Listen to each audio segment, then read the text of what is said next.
무녀도, 김동리.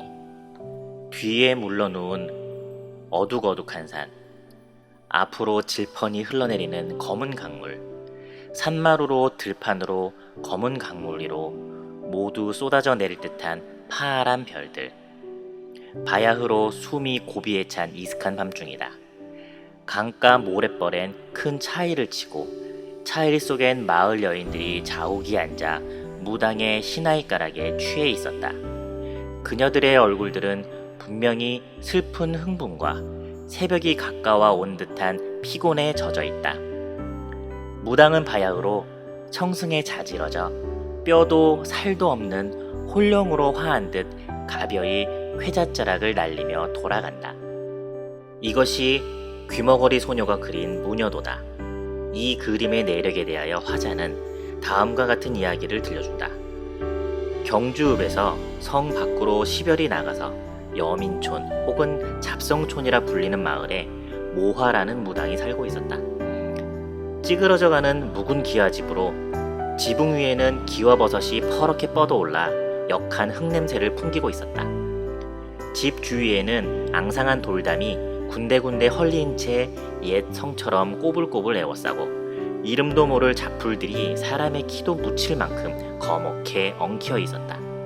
그 아래로 뱀같이 길게 늘어진 지렁이와 두꺼비같이 늙은 개구리들이 꾸물거리고 이미 수십 년 혹은 수백 년 전에 벌써 사람의 자취와는 인연이 끊어진 도깨비굴 같은 그런 집이었다. 이런 집에는 무녀 모화와 그의 딸 낭이가 함께 살고 있었다. 낭이의 아버지는 경주읍에서 70리가량 떨어진 동해변 어느 길목에서 해물 가게를 보고 있는데 그는 낭이를 끔찍히 사랑하여 봄가을에 한 번씩 다녀간다는 것이다. 모화는 날이 새기가 무섭게 성 안에 들어가면 언제나 해가 서쪽 산마루에 걸릴 무렵에야 집에 돌아오곤 했다. 모화는 술을 좋아해서 구슬할 때 이후에는 대개 주막에서 살고 있었다. 집에는 언제나 낭이 혼자서 있었다. 낭이는 낯빛이 몹시 파리한 17살의 소녀였다. 이 집에는 모화가 아직 귀신이 집히기 전 어떤 남자와의 사이에서 생긴 우기라는 아들이 있었다. 그는 어릴 때부터 무척 총명하여 신동이란 소리까지 들었으나 가세가 순조롭지 못해서 9살 되었을 때 아는 사람의 주선으로 어느 사찰로 보내게 되었다. 그 후 10년간이나 소식이 없던 우기가 표연히 나타난 것이다. 우기는 그동안 몰라볼 만큼 품이 있고 아름다운 청년이 되어 돌아왔다. 낭이도 청년이 우기인 것을 알고 몹시 기뻐하는 것이었다. 그런데 집에 돌아온 우기는 이상한 짓을 하게 되는데 그는 음식을 받아 놓거나 밤에 잠자리에 들 때나 아침에 자리에서 일어나면 주문 같은 것을 외는 것이었다. 집을 나간 우기는 사찰에서 나와 평양에 있는 미국 선교사 현 목사의 도움으로 철저한 예수교 신자가 되어 장차 미국에 데려가기로 언약을 하고 가기 전에 고향집에 다니러 온 것이었다. 예수 귀신책 없나? 모화는 신약 전설을 이렇게 불렀다. 모화는 우기가 무슨 몹쓸 잡귀에 들린 것으로만 간주하는 모양이었다. 우기는 자기 힘으로 하나님께 열심히 기도하여 그 어미와 누이 동생의 병을 고쳐야 한다고 마음속으로 굳게 결심하는 것이었다.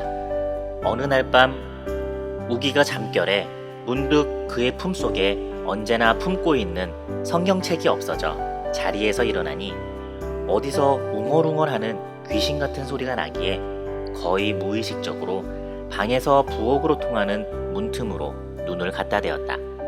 그랬더니 부엌에서는 모화가 소복 단장에 쾌자까지 두르고 온갖 몸짓 같은 교태를 다 부려가며 손 비비며 절을 하다 덩실거리며 춤을 추고 있는 것이다.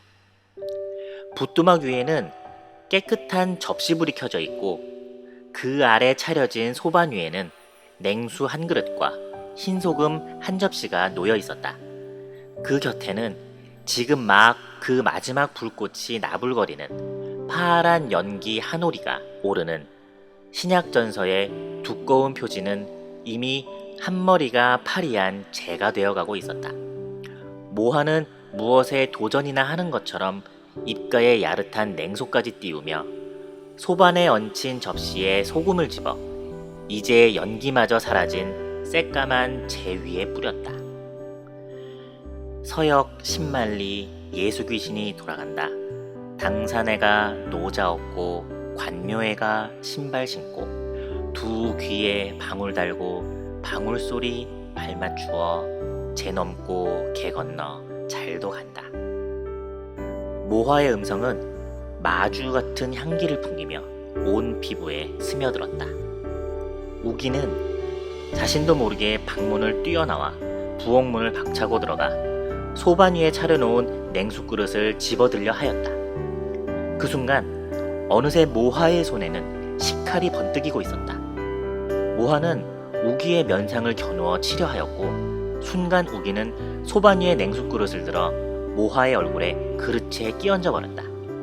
이 소란통에 접시의 불이 기울어져 봉창에 붙었다. 우기는 불길을 잡으려고 붓두막 위로 뛰어올랐다. 그리고 봉창에서 방 안으로 붙어 들어가는 불길을 덮치는 순간 뒷등이 찌르르하여 몸을 돌이키려 할 때 이미 피투성이가 되어 있었다. 우기의 몸은 머리와 목덜미와 등에 세 군데나 상처를 입었다.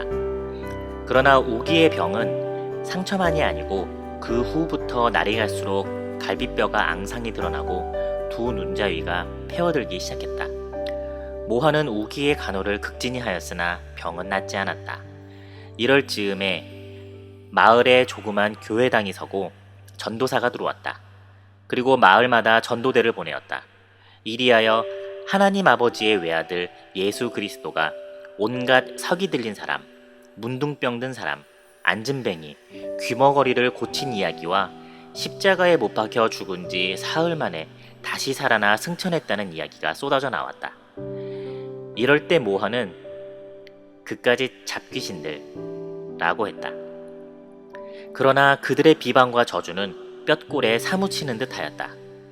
우기의 병은 그해 가을이 지나 겨울에 접어들면서 더욱 악화되어 갔다.